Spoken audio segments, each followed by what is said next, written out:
c'est une des premières fois, je pense, que je mange de la vraie carbo. Et c'est un réel plaisir, donc je te mettrai allez, peut-être 8 pour pas faire le mec non plus. Mais un bon 8.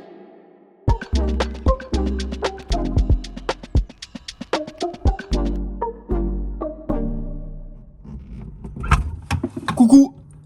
Aujourd'hui, classico. Alors, on va pas rentrer dans des débats un peu stériles, genre crème, pas crème. Ici, c'est la vraie carbo. Donc, je vais te montrer ma version. Celle que je pense qui est juste la meilleure. En vrai, c'est pas vraiment ma version, mais... En tout cas, si tu la refais chez toi, t'es sûr de te régaler. Il y a quelques petits trucs à savoir pour pas finir avec des œufs brouillés dans ton assiette non plus. On va aussi parler des pâtes. Parce que c'est important les pâtes quand même. Comme d'hab, si t'as des questions ou des suggestions, c'est en commentaire que ça se passe. T'as les ingrédients et les quantités en description. Et moi, je te retrouve à la fin avec les loustiques pour goûter tout ça. À toutes! Alors déjà, on va cuire les pâtes. Évidemment, je vais pas t'expliquer pendant 10 minutes comment cuire les pâtes. C'est vraiment la base et honnêtement, je vois pas trop comment on peut rater ça. Par contre, une fois n'est pas coutume sur cette chaîne, je vais te faire un cours vite fait sur comment choisir les meilleures pâtes. En gros, pour les pâtes, t'as deux alternatives. Les pâtes fraîches et les pâtes sèches. On va parler 2 secondes des pâtes fraîches et je vais pas perdre de temps. Je trouve les pâtes fraîches incroyablement surcotées. Pourquoi? Je t'explique. Les pâtes fraîches, tu peux soit les acheter, soit les faire maison. Dans le premier cas, tu vas souvent payer ça super cher pour de la bonne qualité. Peu que t'aies pas que des tagliatelles fraîches lustu cru là dans ton rayon, mon dieu quelle horreur. Dans le deuxième cas, si tu les fais maison, ce sera très certainement meilleur que ce que t'achètes en magasin, mais qu'est-ce que c'est chiant et en plus ça demande un matériel particulier que pas tout le monde a forcément chez lui. Donc quand tu prends en compte le temps et le rapport qualité-prix, la meilleure alternative pour moi, et je te jure que j'ai à peu près tout testé, c'est les pâtes sèches. Mais attention, je te parle pas des pâtes sèches genre Panzani et Barilla qui donnent l'impression qu'on a imprimé des pâtes en 3D. Je te parle des vraies pâtes qui tiennent bien à la cuisson et qui ajoutent un vrai truc à ton plat. Comment on reconnaît de vraies bonnes pâtes? C'est très simple. Il suffit de prendre 2 minutes pour regarder le paquet et en gros, faut qu'elles respectent 3 critères. Sécher à froid, préfilé au bronze et que la provenance du grain soit indiquée assez précisément. Si t'as la flemme de lire, tu peux juste regarder la gueule de la pâte et si visuellement elle est plutôt rugueuse comme ça, genre on dirait qu'il y a de la farine à la surface qui s'est accrochée, c'est plutôt bon signe. Si elle est toute lisse comme ça, sans aspérité, en général ça pue de la gueule. En gros, évite les pâtes type Barilla, Panzani ou lustu cru et va plutôt vers ces marques là.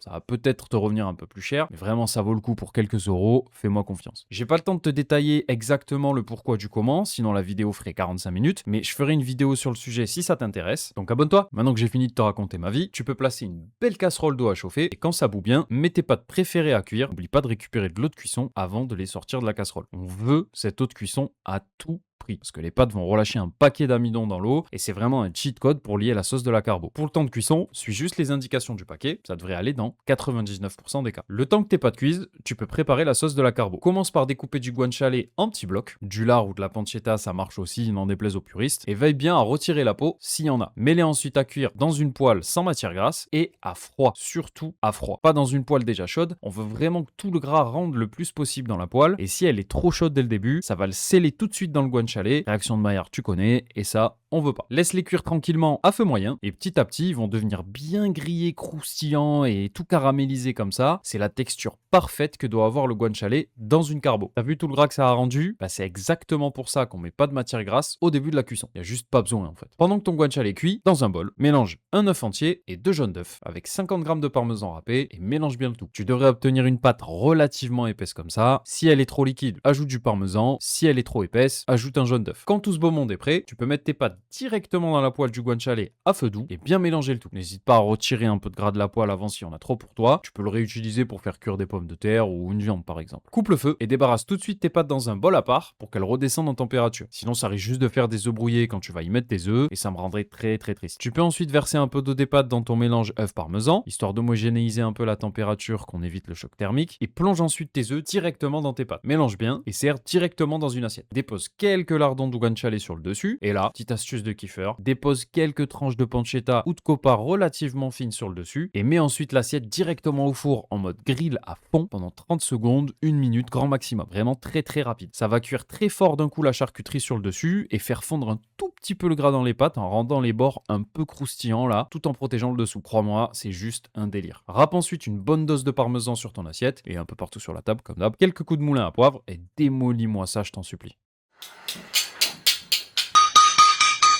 Bonjour! Bah écoutez les gars, est-ce que j'ai besoin d'épiloguer 100 ans? C'est des Oui. pâtes carbo en fait. Oui, mais est-ce que c'est avec de la crème? Les pâtes est-ce que c'est non. sans crème? Non! Les pâtes carbo du Munchist. Non! Non, c'est pas de carbo du munchies. Non.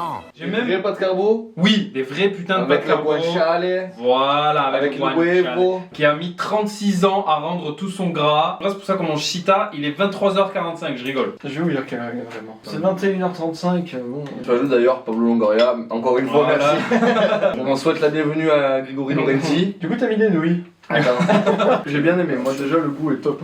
Ok, c'est vrai ou pas? j'ai rien commencé du tout. Mais oui, c'est vrai. C'est Non. quoi ça? Qu'est-ce que c'est? C'est de la pancetta, c'est mon astuce. Mon pote Emmanuel qui m'a dit, y a pas de souci.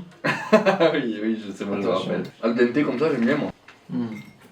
Est-ce que tu respectes vraiment le temps de cuisson qui est indiqué sur le sachet ou tu fais Oui, un peu mais- moins?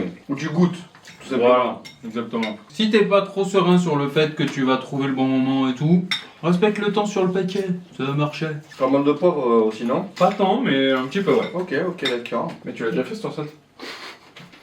Allez, allez sur l'autre vidéo, ciao! Là, le but, c'est vraiment de